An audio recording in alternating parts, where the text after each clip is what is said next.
him very badly. You can see the pictures there. And then 2 students along with the master was killed. You can see the strapped on the stomach. We want to know all over the world that they can do things like this. The Shugden are all political traitors on the Chinese payroll, according to those close to the Dalai Lama. The Tibetan intelligence agencies are looking for proof. In this photo, the security chief shows us the back of a man, a very influential Shugden. He is one of the stalwarts of the Shugden propagator, and he is a main funder for the Shugden activities in India or elsewhere in the world. Okay. On the same day, this one, every year Chinese embassy, they organize a party to their contacts. At that time he was there. He has been associated with Shugden cause since a very long time and has been visiting China. Twice or thrice. For 3 times I think he has visited China. So he is being used by Chinese for their political ends. We met the man on the photo. He lives in South India, close to the rebel monastery, with 10 other disciples. He too has declared war. He has just filed a complaint against the Dalai Lama at the Indian High Court on grounds of religious persecution. Is he acting alone or at somebody else's orders? He denies working for the Chinese, but does not hide the fact that he has Chinese friends. What can be done? Definitely I'm appreciative of the Chinese, and I'm appreciative of what they are doing in Tibet. Why? Because under the current circumstances of what we've experienced with the Dalai Lama, we can easily guess that what he and his theocracy was in the past could have been much more brutal than what it is right now. And if we would have to live our life with him, we would have possibly been crucified. To the Tibetan Inquisition, he contrasts the clemency of the Chinese rulers. The violence which went hand in hand with the invasion of Tibet are practically just a detail for him. When we are talking about the excesses of cultural revolution, you should look at that so-called particular excess was even much more severe in mainland China than of that in Tibetan hinterland itself. What happened in Tibetan hinterland was not as severe as what happened in mainland China. Regardless of what had happened, due to the craze, due to the over-enthusiasm, political revolutions without mistakes is not possible. Look at all other revolutions and the French Revolution itself as such. Demons operating with China against the Dalai Lama, authoritarian and aggressive. War has been declared and the collateral victims are already numerous, struck even in their exile. In India, the worshippers of the Shugden deity are forced to go into hiding.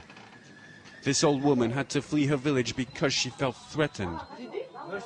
She found shelter 300 kilometers away from her place in this family.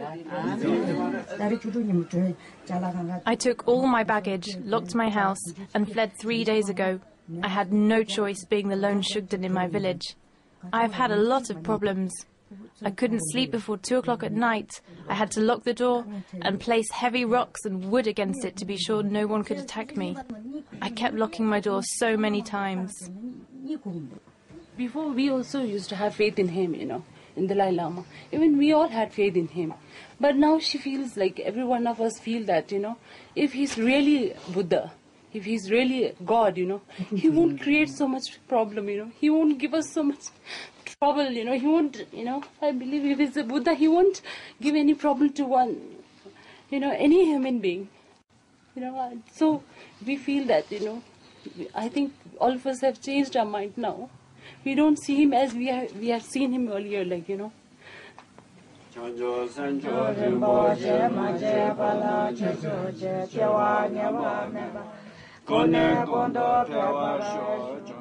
They have been practicing this faith in private, far away from political considerations, but now politics have caught up with them.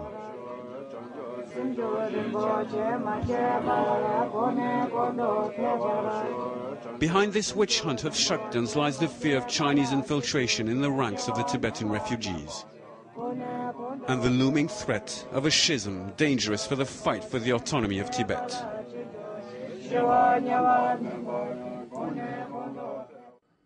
Well, joining me in the studio is one of the reporters behind that story, Capucine Henri.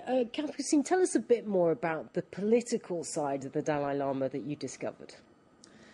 The whole world knows His Holiness the Dalai Lama, who speaks of duality Buddhism with a spiritual figure. But the Dalai Lama is also a political figure. He's at the head of the Tibetan government in exile in Dharamsala in India. He's a political leader of 100,000 Tibetans who live in India since '59. So it's not very Buddhist what I'm going to say, but the Tibetan government in exile is at war with China. And to be more politically correct, I might say that the Chinese leaders are the opponents of the Dalai Lama, who finds it very difficult to accept that within his own community of followers there are Tibetan Buddhists who are related to China. But there is a community of Tibetan Buddhists who is linked to China. They are called the dorjeshugden community because they follow a god or a figure of the traditional Tibetan Buddhism. And it's through them that I realized that the Dalai Lama is a political leader, because instead of actually negotiating with China, the Dalai Lama started banning them. He forbid these people to follow their own cult. He asked his own people to stop having any connection with the people who follow the dorjeshugden cult. He said that his movement actually jeopardized the unity of the Tibetan people. So very concretely, what did he do? He circulated petitions to India in monasteries and Tibetan communities, and he asked the people to choose between the dorjeshugden community and his community. Those who decided to run against him and follow the dorjeshugden community are banned by the Dalai Lama. That's what we're going to see right now. So one interesting aspect, of course, is that the Dalai Lama, of course, also accuses the Shugden community of having links with China. Is there anything in that? Yes, quite so. The dorjeshugden community does have ties with China, political ties. They're closer, politically speaking, to the Chinese political power than to the Dalai Lama. They've actually accepted the fact that Tibet is a Chinese province, and they have accepted that they are Chinese. But there are many people who actually believe that in Tibet and in exile. In France, we always tend to associate Tibet to the Dalai Lama, but there are many Tibetans who are Buddhists who think that China actually contributed something to Tibet.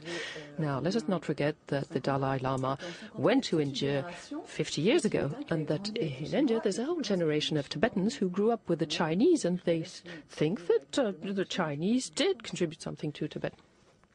So, very, very briefly, just how taboo is it to criticize the Dalai Lama? It is very taboo. Actually, our shooting of the reportage was very difficult because we had our camera smashed in, and the Dalai Lama is considered as a living god. He has achieved, well, supposedly, a level of clairvoyance that makes every decision he takes a rule of law. If you criticize the Dalai Lama, you are judged to be a Chinese spy and somebody who runs against the cause of Tibet. Capucine Henri, thank you very much indeed for that fascinating look from India behind the Tibetan community there. That's it for now. More reporters next week.